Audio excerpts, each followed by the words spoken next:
Alright, ngikubingelele-ke mthando wezemidlalo ngalesikhathi ngibingelele kuphi nakuphi la obukele khona-ke makuthi-ke usuku lakho lokuqala ukuyona-ke le channel la wenza kanje mntana sekhaya awulike ividiyo ebese-ke uyasubscribe kuyona-ke i-channel ungaphinde-ke uciphize i-notification bell ukuze uthole ama-notification ngaso sonke isikhathi-ke makukhona-ke ividiyo esiyifakayo. Sikubhekela-ke nje ama-transfer rumors akhona-ke kuyona-ke i-Betway Premiership udaba oluvelayo laphana-ke kwezimnyama i-Orlando Pirates ekuthiwa-ke ngathi-ke isisayine laphaya i-defender eligijima-ke laphana-ke eqenjini-ke laKwaZulu Natal i-Richards Bay FC igama lakhe lomdlali-ke uyena laphayana-ke uNkosi khona endaba impela-ke i-Orlando Pirates kuthiwa-ke isimsayinisile yena-ke lo mdlali from laphayana-ke i-Richards Bay FC. Ngifisa ukwazi ukuthi kuthini ukuphawula kwakho, like ividiyo,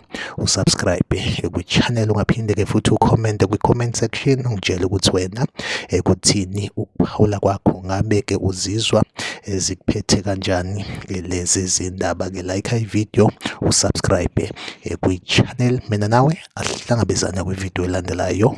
Nisale kahle.